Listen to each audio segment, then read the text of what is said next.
participate. And we'd love to see you in all the classes and all of the events that are coming up. We're going to have great events also for Pesach. And we'd really appreciate those of you who can help us sponsor all our amazing events that we really open to everyone. Everyone can donate whatever they want for Zechel and Chatzita Shekel. It's Zechel to what they were donating, what Am Yisrael donated together in the Mishkan to bring Kedusha to Am Yisrael. So we really would appreciate your support, and so happy to see you guys here. And I wanted to say that the Yom Yun is dedicated, the seminar is dedicated by the Lavender family to the memory of Harav Shlomo ben Harav Mordechai Klein Zal and Moshe ben Ze'ev Halevi Zal. So we should all have a Purim Sameach. We're going to have Kriat Megillah for women in Kinol David at night at 7:45, and in the morning at 9:30. And a Freilich Purim, everyone. Thank you, Tanya. Okay, I hope everyone's got source sheets. They were on the table. I don't know if there's any. There should be more there. That's it, over there. Okay. Hi, everyone on Zoom. Where are the source sheets? They're there on the table at the back. Absolutely wonderful to see so many of you here. I'm so excited that the Bet Midrash is slowly filling up, and wonderful to have you all here. And now you've seen my beautiful headpiece, I'm going to take it off so it doesn't. Okay, I actually had a nice hat to wear, which I forgot at home this morning, so Osha let me that. Okay. So I want to share with you, we have a short amount of time and a lot of ideas to get through, as usual. So I want to jump in, and I'm going to leave time. I'm going to leave 5 minutes at the end for questions. If you have questions, if you have something that's totally not clear throughout, you can ask in the middle. If not, write questions down or comments, and I definitely am going to take them at the end. I want to begin by talking about the following thing. Purim is, I believe very much, and I've always seen this, Purim is a chag for today. It's a chag for the 21st century. Of all the chagim that we celebrate, of every chag that we commemorate, I would say that Purim perhaps represents the postmodern era more than any other chag that we have, for various reasons, for many reasons. First and foremost, Purim is a chag where God is not openly revealed. There's no name of Hashem in the Megillah. Yud Kei Vav Kei Elokim, they don't feature, God's name doesn't feature, and yet we know that overriding the entire narrative is a divine plan, is a divine, what we call a divine meta-narrative. But the narrative itself is made up of human agency. The narrative itself, and we could really, if we were reading it from the perspective of someone who was an atheist, we would say everything is mikveh. Everything is fate. Nothing here is divine. Nothing here is the hand of God. Okay, Esther happened to be in the palace at the time. Haman happened to decree when she was in the palace. She happened to manage to show Ahasuerus that Haman was doing this, and she happened to save her people. There's many, many ways of understanding this narrative that doesn't have to add, it doesn't have to include the divine hand in it. And yet, and the rabbis themselves debated, shall we put this into the canon? Should this be part of the Tanakh? Is this book, there's a whole debate in the Gemara, is this book a holy book or is it not a holy book? Is the divine hand in the book or is it not? Meaning the question itself of revelation, of divinity, of divine inspiration is a question that relates specifically to the Megillah, and therefore in so many ways relates specifically to us today, because we live in a world, as Mordechai says, Esther, of mi odea. Who knows why, Esther, you were put in the palace? And today we are more than ever perhaps in an environment, in a world, in a reality of mi odea. Who knows what's going on, the chaos, the uncertainty, okay, the vulnerability that we all feel as human beings, especially, I'm talking here, this shiur was prepared before what happened in Russia and Ukraine, okay? And yet, as everything was unfolding in front of my eyes, I couldn't help but think to myself, my goodness, we are living out a Purim story. And so much so, and I'm going to really try and unpack why, even more so today, what the shiur I'm giving, it's almost as if, again, I was like this divine inspiration was pushing me towards seeing this reality. And I want to begin, I'm going to tie it all together to the situation that we're in a bit later on. But I want to begin with a very basic parallel. It's basic because it's so obvious. It's so obvious because, number one, hermeneutically, linguistically, it's all in the text. The parallel between Joseph, Yosef, and Esther. Number one, we have many words and sentences that parallel each other throughout the text, okay? But more than that, there are also extreme thematic parallels between the two. Those of you, I know there's plenty here that haven't been with me this year, but those of you that have been learning with me this year, the Yosef narratives, many of these ideas will be familiar. I hope for those of you that have been learning with me, what we're going to do now is everything that we've been looking at, all the themes that we've been unpacking, you're going to see play out in this narrative, in this parallel that we're going to do. So some ideas will be familiar to you, some won't. Those that haven't been with me, you don't need to worry.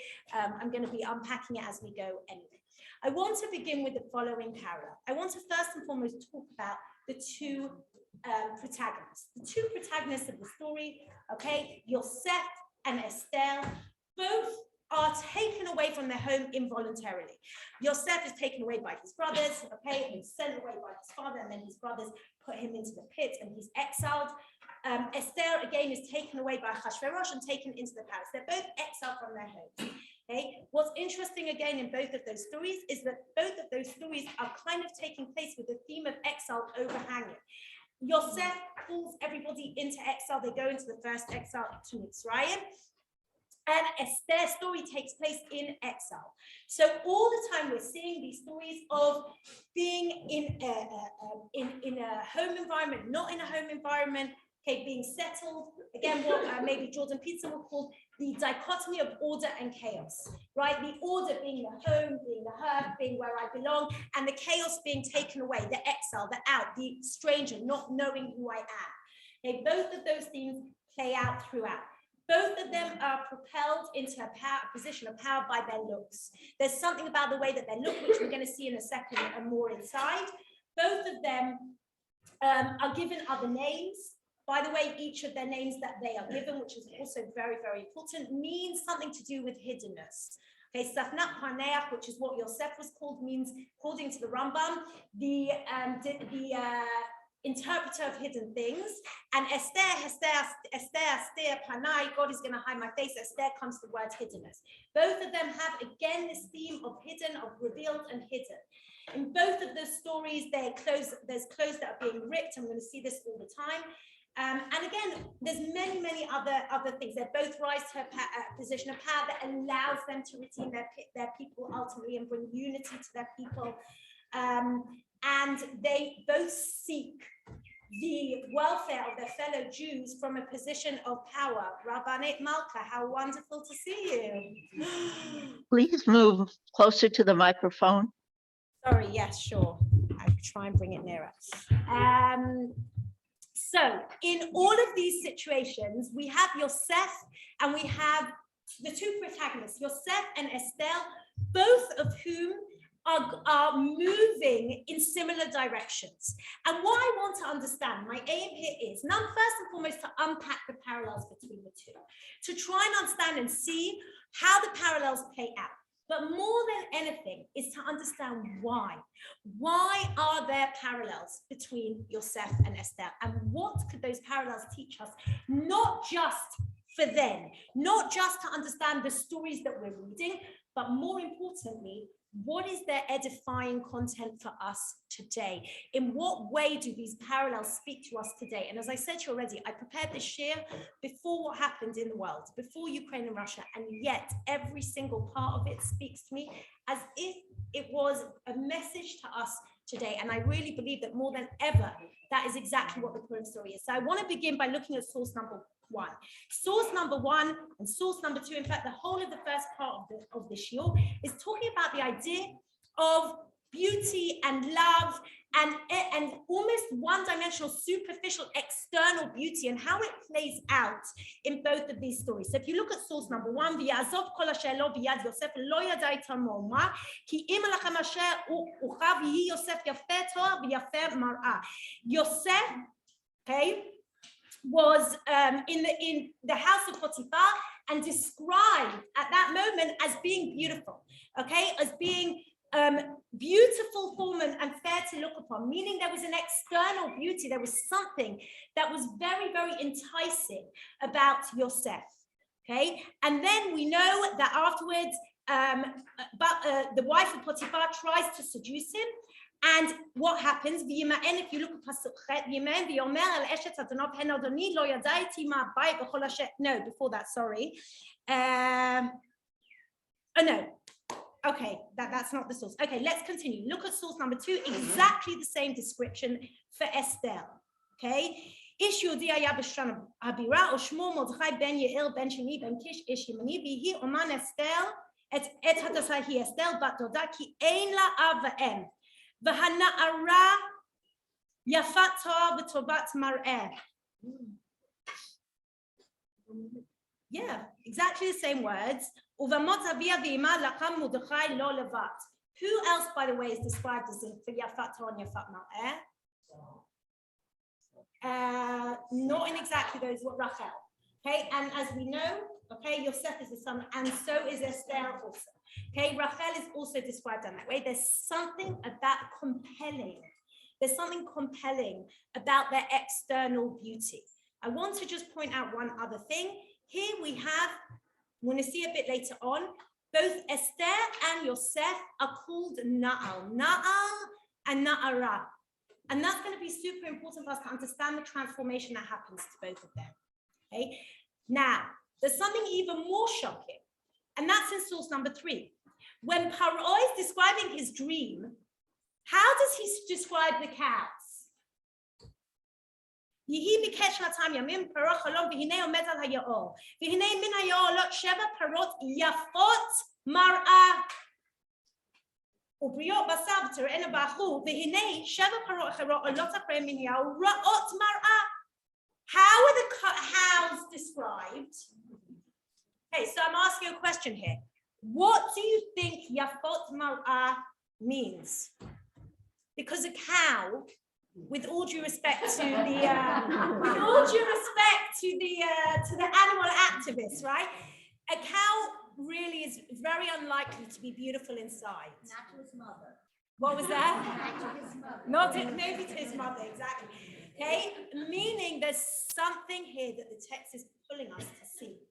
That with Yosef and Esther and Rachel, there's something about the external beauty, very, very specific here, external beauty of these people that makes them loved. Okay, makes people almost fall in love with them. And again, I'm going to ask, is that love something that is superficial, or is that love that's something that is deep? I leave that as an open question. Okay, look at source number 4. The Melech Achashverosh loves Esther more than any of the other women. And again, someone, one of my students in Zichron, Yaakov, pointed out that maybe that's already maybe a next level. Maybe that's not just external beauty. She had something that found favor in the eyes of other people, maybe, right? However, something about her external beauty pushes, propels Achashverosh to bedeck her with something external. What does he do? He puts a crown on her head, exactly the same as Yosef. Look at these same words.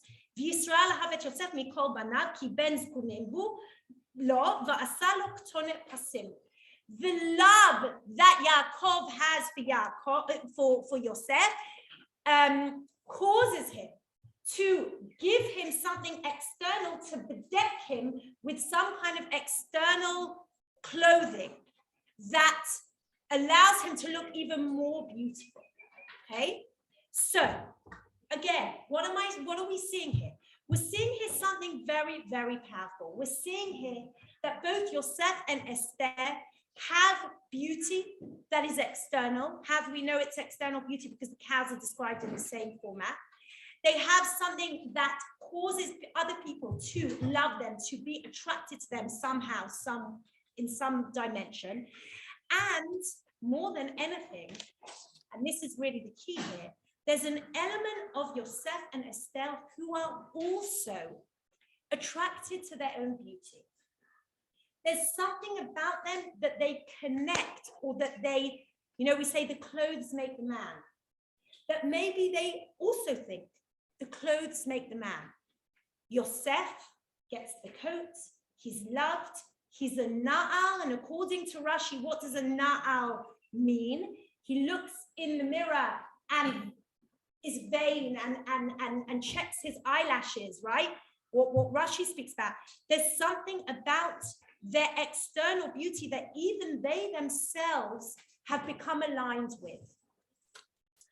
And what I want to show you is that to an extent, this external beauty, this external covering, okay, and again, think about the themes of Purim. The external covering has to be something that is ripped away in order for Yosef and Esther to tap into their internal, their inner being, who they really are. Again, both of them, by the way, to a degree throughout their story are extremely passive. We have themes of being sold, of slavery. Yosef, if you look in source number 6, Yosef is sold, right? And the people in source number 7 are sold also, described as being sold. Esther describes the people as being sold. To be sold is also to be passive. And now I want to go to the second to work this through. So let's just think for a second, okay? We have this motif that runs throughout the stories of external beauty. We have this idea that perhaps even Yosef, who is a na'al, and Esther, a na'ara, both of them are described in these kind of external, these immature, it's a kind of, they're both youth, right? This kind of immature way. Both Yosef and Esther, I want to suggest, go through a huge transformation. And it's this transformation that I want to focus on. Because in my mind, the transformation that both of them go on and go through is a transformation from external to internal. It's a transformation whereby we take off the masks, we rip away the clothing, and we look deep inside and ask who we are. And only when we know, we are sure of who we are, then we can be the redeemers of our people. Only when we have tapped into our own identity can we play a role on the stage of human history, of Jewish history. And I want to suggest, as I said to you from the beginning, that there is nothing mikre, okay? Amalek, remember, is described as kerchacha b'derech. He chances upon you upon the way. Mikre. There is nothing fateful about what is happening in the world today. There is nothing fateful about the fact that an Israeli prime minister is at the heart of all diplomatic means of trying to engage with a world war. If we would tell our great-grandparents just 75 years ago that an Israeli prime minister was getting on a plane to speak with two world powers that are at war, and that all the world is looking to Israel, and they're talking about having discussions in Jerusalem to end it, our grandparents would think we had landed from out of space. Full stop. Why? Because for thousands of years, the Jewish people were passive. They were in exile. History took place here, and they were here. And now, history is taking place here, and we are here. And we are here because we have tapped back in to our strength, to our agency. We are proud of who we are. We know who we are. We have the flag of Israel flying in every event we go to worldwide. We are not scared. We no longer put on masks, and we are not hiding. That is when we take agency. And I want to show this to you. I want to show you what's happening dynamically on the world stage in front of our eyes. And if we do not see it, we are not seeing it in the same way that we could argue the Jews in the Purim story would not have seen that miracle. Because this is a miracle of Purim, if not more, dare I say. Okay, if not more. And if we are not seeing this, if we are not opening our eyes to it, then we are entering the mindset of fate rather than the mindset of destiny. We are covering and concealing God's hand in the world. And this is the motif of Purim, this is the motif of Yosef, and this is the motif of Esther. If you look at the stories of Yosef, God never speaks directly to him. I don't know if you've noticed that. We kind of always think that Hashem speaks to Yosef because we think he speaks to Abraham, Yitzchak, Yaakov. He doesn't. He doesn't speak to Yosef. Look throughout the stories of Yosef, there is no divine interaction between God and Yosef. In fact, what we have is simply intuition. Today we would call it intuition, conscience, intuition, okay? But it's divinely inspired. And how do we know it's divinely inspired? Because Yosef tells us it's divinely inspired. Because Yosef turns around time and time again and says, Elohim, Elohim, Elohim. Every time he goes to Paro, he says, God will tell me, God will show. How do we know? So Chazal say God gave him prophecy that he knew the dreams. But if we look very, very carefully at the text, we see that Yosef reads. He reads situation, he hears messages, he understands the butler and the baker's dream. I'll give you an example, which I taught in my classes. The butler's dream is all about someone taking agency. He's pouring, he's part of the process. He's bringing the wine, he's squeezing the wine. The baker's dream takes place on top of him. The birds come, they eat the bread. He doesn't make the bread. He's totally passive. What does Yosef learn? The butler is saved. The baker is sent to his death. What does Yosef learn from that? He learns that God's sending him a message. And what is that message? You need to take agency. If you do not take agency, if you are not part of the process, you will also be dead. Dare I say that the reason we are here today is because the Zionists understood that message loud and clear. You too need to take agency. You too need to be part of the process. And now I want to see it inside. How does this happen? How does Yosef transform? How does Esther transform? I want to begin the second part with a quote from Donald Winnicott. Donald Winnicott, a very well-known British psychiatrist, psychoanalyst who specialized in the idea of child development. He writes the following thing. The concept of the full self, as I call it, is not a difficult one. The full self is built up on a basis of compliance, okay? Full self complies. It can have a defensive function, which is the protection of the true self. A principle governing human life could be formulated in the following words. Only the true self can feel real, but the true self must never be affected by external reality, must never comply. Who are you thinking of in the Purim story? Who really has a full self and is not in touch with their true self at all? Haman. And who doesn't comply? Who doesn't comply? Mordechai. Mordechai is totally in tune with his true self. So much so that he goes to Esther with ripped clothes and he doesn't care. Okay?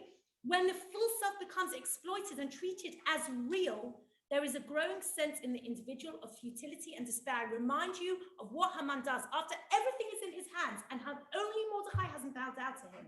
He's so married to his full self, to his image of grandeur and royalty and what he's going to empower, that when one person doesn't bow down to him, he comes home to his wife and what does he say? I may as well die. That is someone who's only in tune with their full self and not their true self. Naturally, in individual life, there are all degrees of this state of affairs, so that commonly the true self is protected as some life, and the full self is a social attitude, okay? Or at the extreme of abnormality, the full self can easily get mistaken for real, so that the real self is under threat of annihilation. Suicide can then be reassertion of the true self. I don't want to get into Winnicott. He's super fascinating, or perhaps for another time.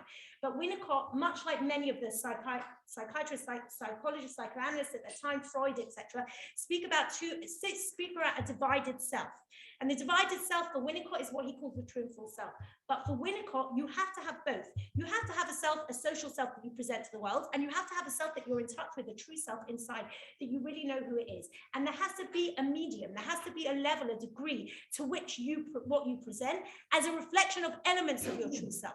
But if you are only in touch with your full self, and unfortunately today we are seeing this time and time again, especially with the youth, that they no longer could determine their true and their full self. If you only present your full self, and you are not at all in touch with your full self, with your true self, you basically are not really an individual. And if you only present your true self, then people will probably think you're nuts. Okay, so there's in other words, in very non-professional language. So in other words, there has to be a balance. And what I want to suggest is that sometimes it takes ripping away the false self in order to really touch and reveal what or who or what the true self is. And now I want to show you a few different examples. First and foremost, we see that when Yosef, at the beginning, when we introduced to Yosef in source number 9, he is described as a Na'al. Ele toldot Yaakov Yosef ben 17 shana haya ro'eh et echav b'tzon v'hu Na'al ebnei bila ve'ebnei zilpan nashei aviv yavo Yosef et. Okay, it's a bit mixed up, I think. Sorry, the Sukkim got a bit mixed up. It doesn't matter. He's 17 years old and he's tending to flocks. He helps his brothers, but it describes him here as a Na'al. Okay, and then in source number 10, we saw already the Esther is also described as a Na'ara. Both of these individuals, and I want to argue, are described in that way because at the beginning, they're almost immature. Okay, there's an immaturity, and here I go back to Winnicott, in which the division between the false and the true self hasn't actually properly taken part, hasn't truly developed. And in a sense, there's no, in many ways, they associate the external with the internal. Yosef for sure. Yosef very, very much associates the external, and that's what Rashi says a Na'al is. He looks in the mirror, he makes himself beautiful with the internal. Esther, for other reasons, not necessarily because she's immature, but maybe because she's compelled. She has no choice. When someone is put in a position where they are forced into that position, sometimes we have to forget, we have to ignore who we really are in order to survive. And that's Esther.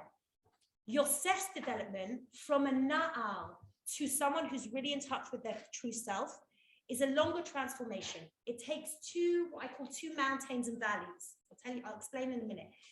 Esther, it's like that. Mordechai comes, says something to her, and immediately she goes back to her true self, which she always had. It had just laid latent because she had to survive. I'm going to show you both of these developments. Look at source number 11. Vihi kasher ba Yosef elechav v'yefshito et Yosef ektonet ve'ektonet hapasem asher elav.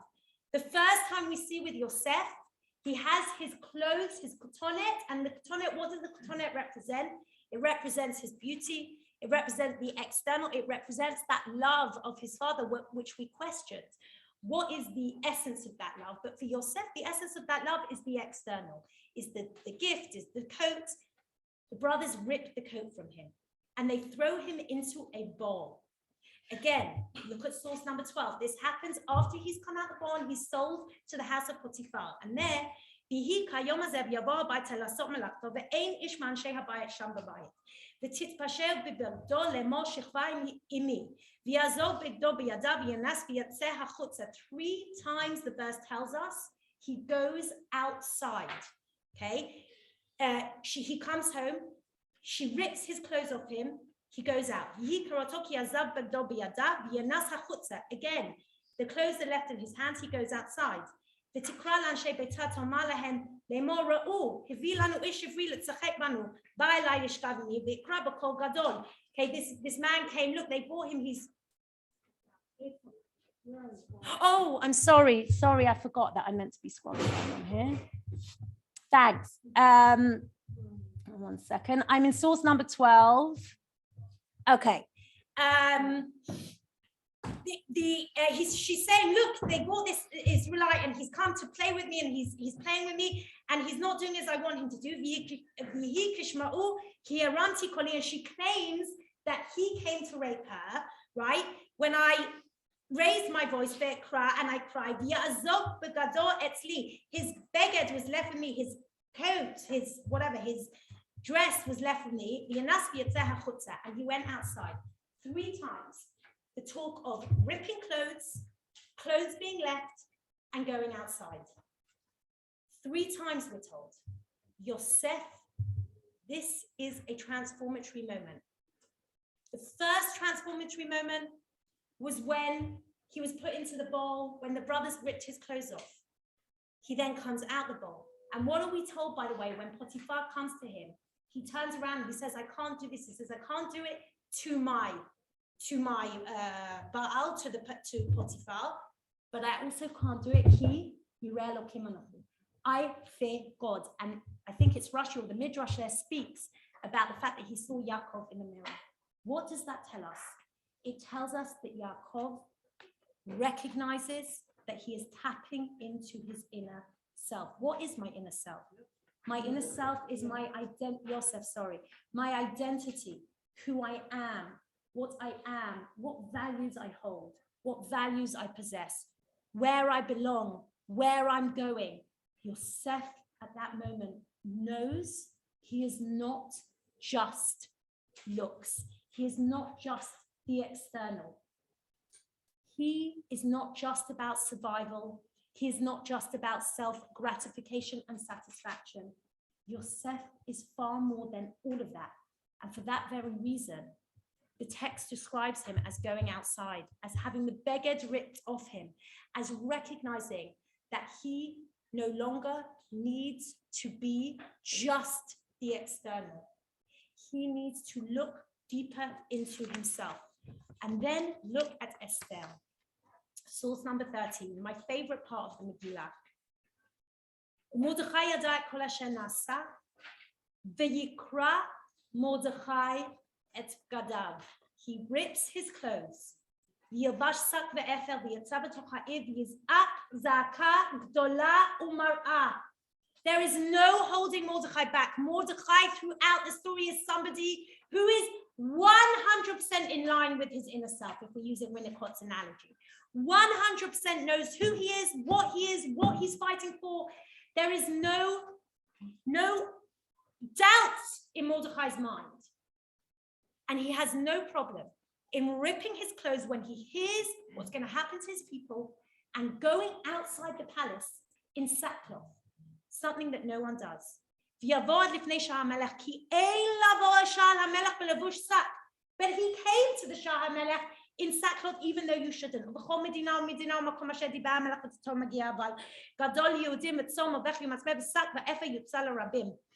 whole of the Jewish people were in sackcloth. And they come to Esther and they tell Esther, you Mordechai, your uncle, is outside in ripped clothes and in sackcloth. And what happens to Esther? A very bizarre word. Tichalchal.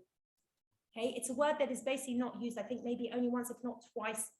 I think it's the only time that it's used in this particular structure in the Tanakh. And it comes from the word halal. Halal. What's a halal? An empty space.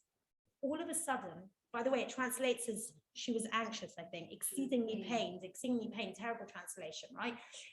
All of a sudden, something happens inside her. This space that she'd been covering is suddenly opened up. And what does she do?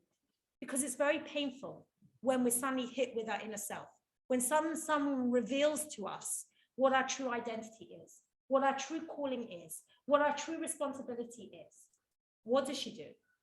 Very simply, V'tishlach b'gadim lahabish et Mordechai. She sent clothes to cover Mordechai up, v'halahasir sakom me'alav, and to take away the sackcloth. V'lo kibel. He didn't accept. Again, what we are seeing here is Esther is being pushed to her limits. Mordechai is, by coming in sackcloth and torn clothes, is essentially turning around to Esther and saying, enough of covering up, enough of hiding yourself, wake up, smell the hummus, see what's going on, right? Really, they're enough. And Esther can't. Why can't she?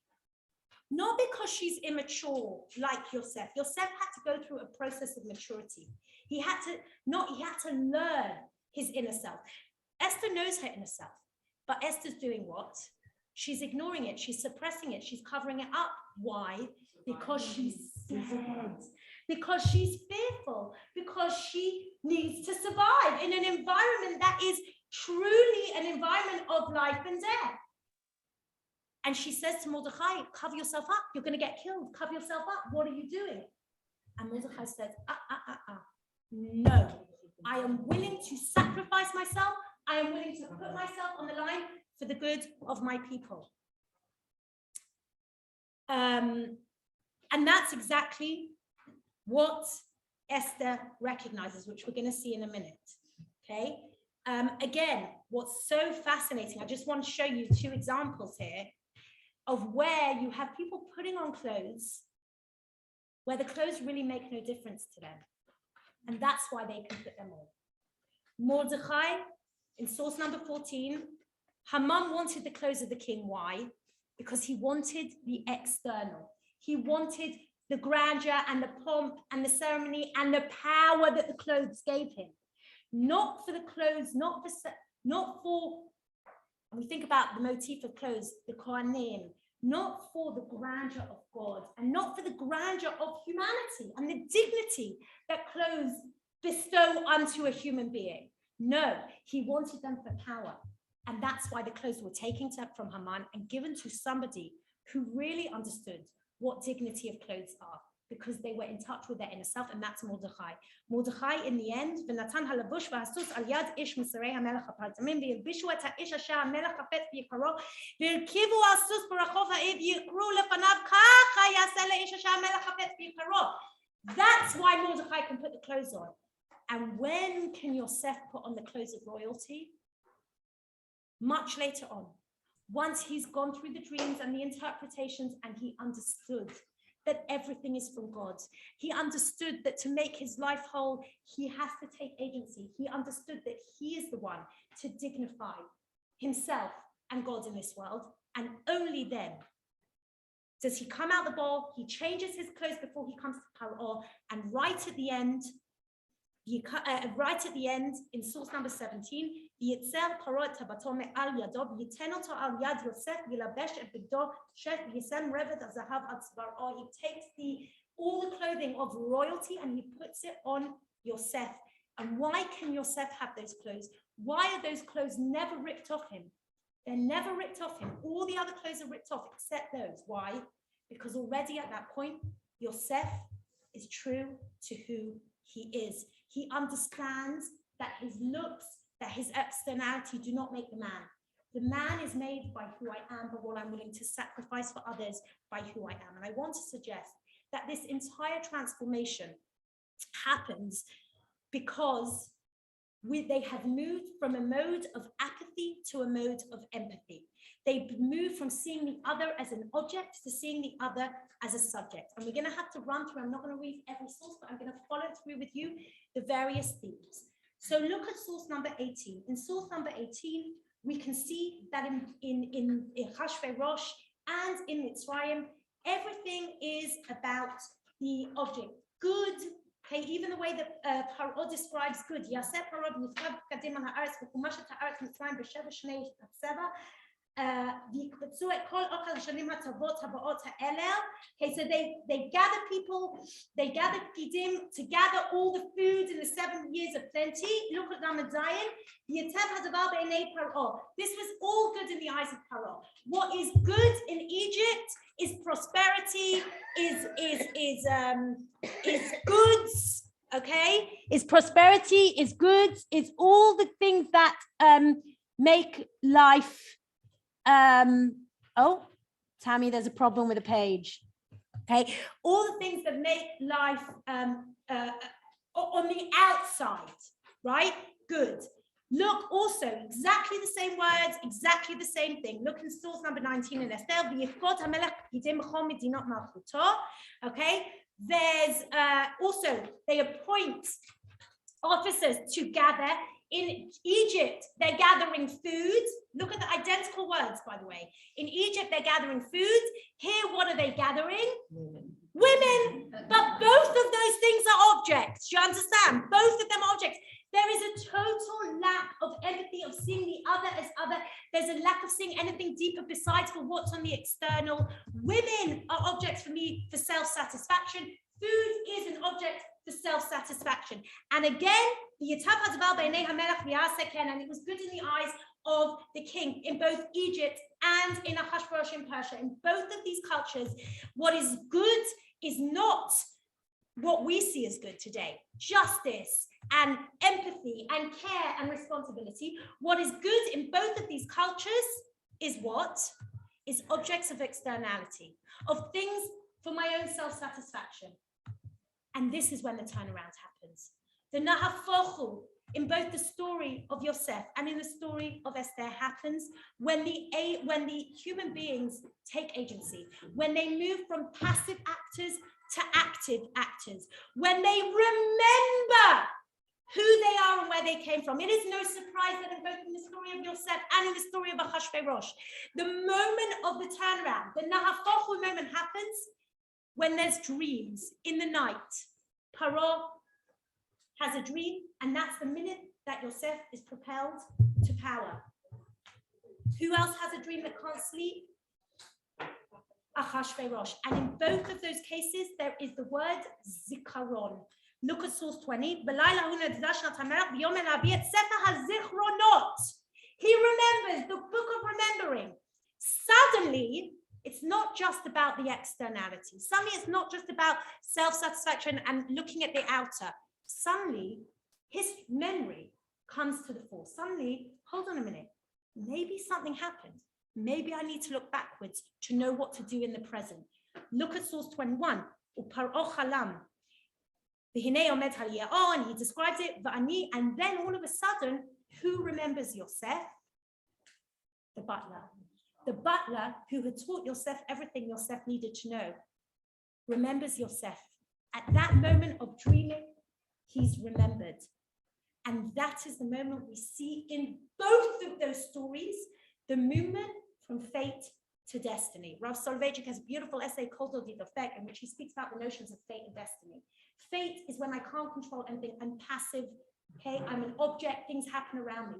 Destiny is when, yes, there's things that sometimes are out of my control, but I am an agent of my own reality. I don't just sit there passively waiting for things to happen around me. I take agency, I am active, I move forward, and where I can, I affect my reality. That is the difference between fate and destiny. And in both of these stories, the moment of nahafochu happens when we look back. To be an agent of destiny, to change my reality, I cannot do it by just living in the present.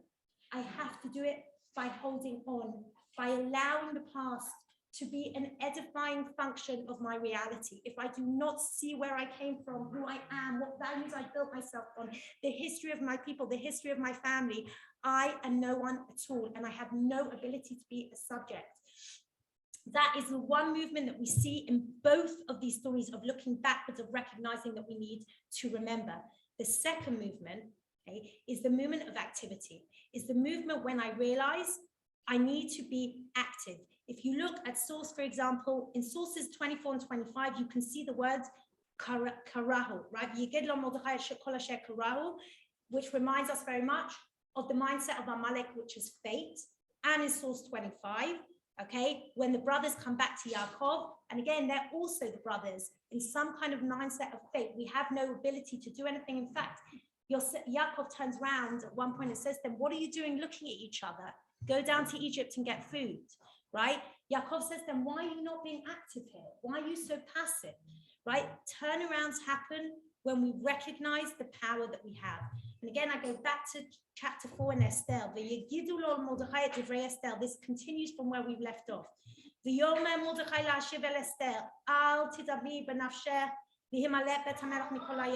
not imagine, right, that you are going to be able to listen to his words. It's exactly what we've been saying. Do not think that being in the palace, you're going to escape your identity. Do not think that you are going to be able to cover everything up. Ki im hacharesh tachrishi ba'et hazot. If you close your ears, if you deafen yourself to the voice, to the call. What voice, what call is Mordechai talking about? He's talking about two. He's talking about the voice and the call of God. As I said earlier, if we do not listen to what is revelation today, if we cannot hear Shomer Tishmo, if you cannot hear God's voice in events, but more than that, Mordechai is saying to Esther, if you do not hear the suffering of your people, if you do not hear the za'aka gdola umar'a, if you do not hear that great cry, what is the point? What is the point? He says, it's true, they'll be saved. It will come from somewhere else. I believe, says Mordechai, with my whole being, that the Jewish people are going to be saved because someone else will take responsibility. You're going to lose out. Your house is going to lose out. But someone else will take responsibility, I promise you, Esther.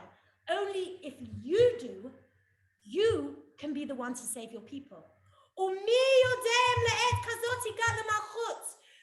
knows, said Mordechai? I am not Abraham, and I am not Yitzchak, and I am not in a place with the Urim and the Tumim speaking to me, and I am not somebody who God is coming down and directly speaking at Har Sinai. I do not know, says Mordechai. I do not know. I am uncertain. I don't know what's happening in the world. I feel as if the carpet has been pulled out, the rug has been pulled out from under my feet, says Mordechai. However, in a world of not knowing, the only thing that we have is to listen for the small sparks of divine inspiration, for the small moments of seeing God in a hidden world, and we have to take agency. You are in the king's palace. You have access to the king. You need to go and save your people. And what does Esther at that moment is her turnaround. Whereas Yosef's turnaround happens very gradually. Esther's turnaround happens in one moment.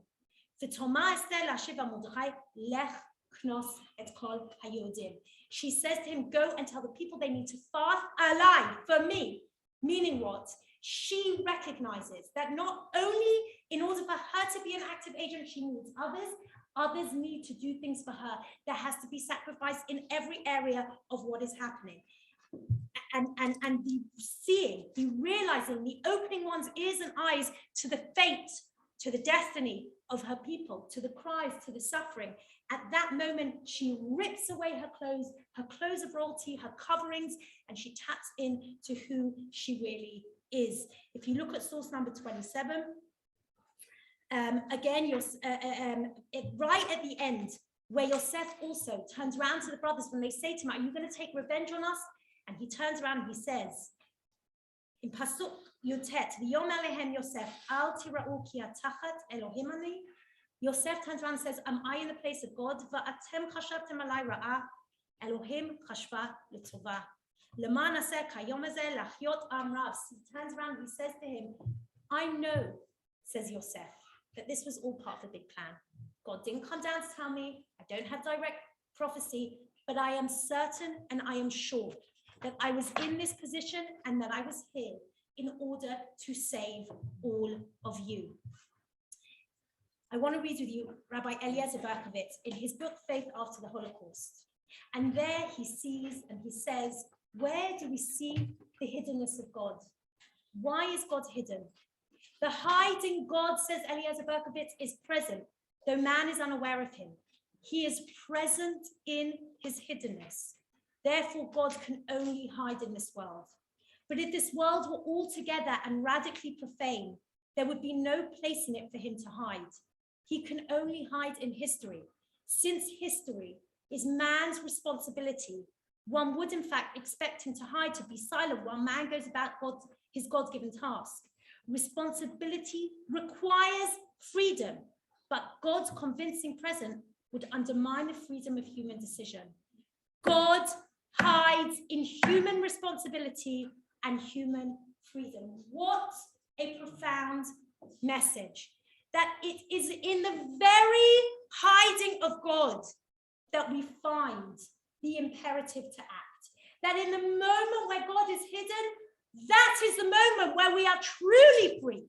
Says Mordechai to Esther, Umi yodeh im le'et kazot. Lech knos et kol hayudim. Says Esther, you're right. You're right. Why didn't I see it? This is the time to open myself up and to recognize that if God isn't going to come down and save us, because now we are mature, we are responsible, we have to go and save ourselves. And this entire process happens on the individual level of Yosef and Esther, but it happens also on what I call the meta-narrative, the meta-divine narrative of the whole of the Jewish people. The people at that moment are in exile. God is hiding.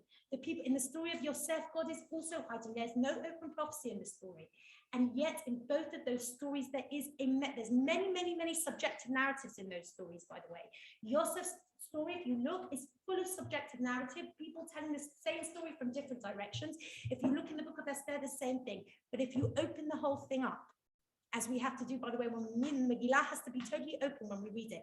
If we open the whole story up, both of Yosef and of Esther, we see overriding the whole story a divine meta-narrative. The only thing is that when we're in it, it's very difficult to see out of it. When we're in it, we almost only see the external. We only see the outside. We only see the immediate. We don't see the deep hidden picture. And that is the task. The task is to recognize there is always a deep hidden picture. And the essence of that, more than anything, is to not just see the meta-narrative, but to see the other.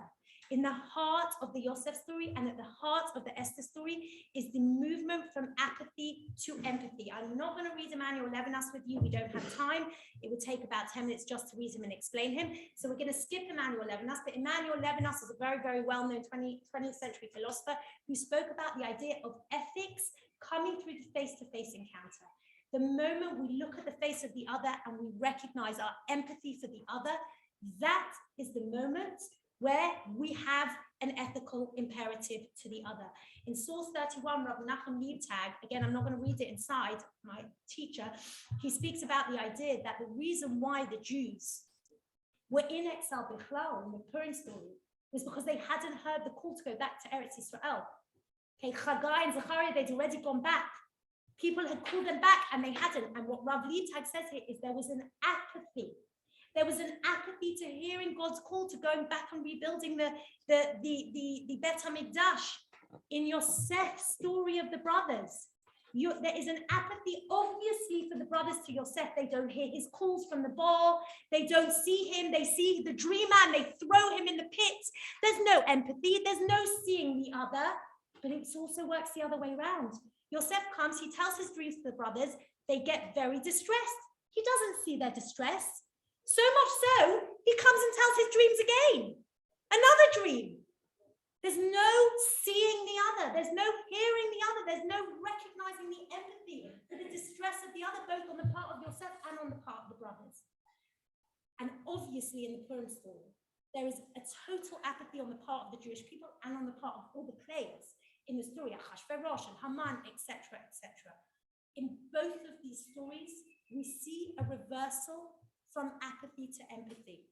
In the story of the brothers, clearly, Yehuda, okay, sees the suffering of his father and says, take me instead, I will make sure Binyamin comes back. We see how the brothers turn around and regret what they did to Yosef. We see how Yosef himself learns empathy. And I want to show you a beautiful pasuk. Those that were in my class have already spoken about this, but I want to show that you for others. It's a pasuk that I think gets lost. Look at source number 37. No, sorry. Look at source 35. The butler and the baker are being served. Thank you. The butler and the baker are being served by Yosef. Yosef is the lowest in the prison. Okay? And they come one morning. And what happens? He sees that they are upset. Now, who in a prison sees anyone? Really? No one. But the fact that he noticed what was going on, that he had empathy, that he saw. And by the word Vayera comes up in all of the Yosef narratives. And not only does he see, and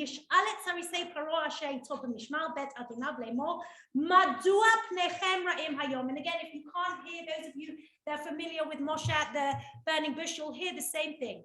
Moshe also, he sees that the bush is burning, and then he says, why is it not burning? The same question. To be a leader, to be someone that is going to change the history of their people, you have to see. You have to have your eyes open. You have to have your ears open. You have to have empathy. You have to see the other. You have to understand that we cannot live in a mode of apathy, but in a mode of empathy. And that seeing of yourself, of the others, of their suffering, of what was going on, even in the prison, that allowed him to interpret their dreams, and that led to him eventually being let out of prison and getting to where he was. Again, we know with the brothers, when they see Yosef coming, here comes the dreamer, throw him in the pit, they're not interested. And eventually, everything gets turned on its head, and they become the ones who recognize that they did wrong, and they see Yosef, and they have nursed a deep sense of empathy. And finally, one of the major elements of being an agent of one's destiny is to be able to sacrifice. I want to show you. Esther turns around and she says, Kasher avadati avadati. Yaakov, eventually, when he lets Binyamin go, for the sake of everybody else, because he knows that if he doesn't let them go, they're all going to die, he says, Kasher shachalti shachalti. If I'm going to, I'll be mourned. If he dies, he dies. But I have to do this for the big picture.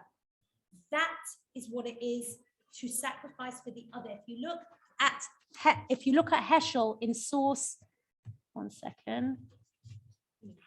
Where is it? 34. Freedom is the liberation from the tyranny of the self-centered ego. It comes about in moments of transcending the self as an act of spiritual ecstasy, of stepping out of the confining framework of routine reflexive concern. Freedom presupposes the capacity for sacrifice. Both Esther and Yosef are people who understand that they have to sacrifice for the greater good, that they have to nurse a sense of empathy for the other, and that gives them their ethical imperative, and that they have to be agents of their own destiny. Otherwise, not only will they disappear, their people will also disappear. What I've done with you today is we have looked at the parallel narratives of Yosef and Esther. We have seen how, 2 minutes, I'm done. We have seen the parallel narratives of Yosef and Esther, both of whom go through a transformation whereby at the beginning, they identify themselves with their own externality and others identify them.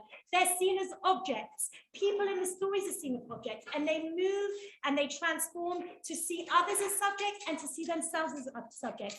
They move from equating themselves with their false external reality to equating themselves with their internal reality.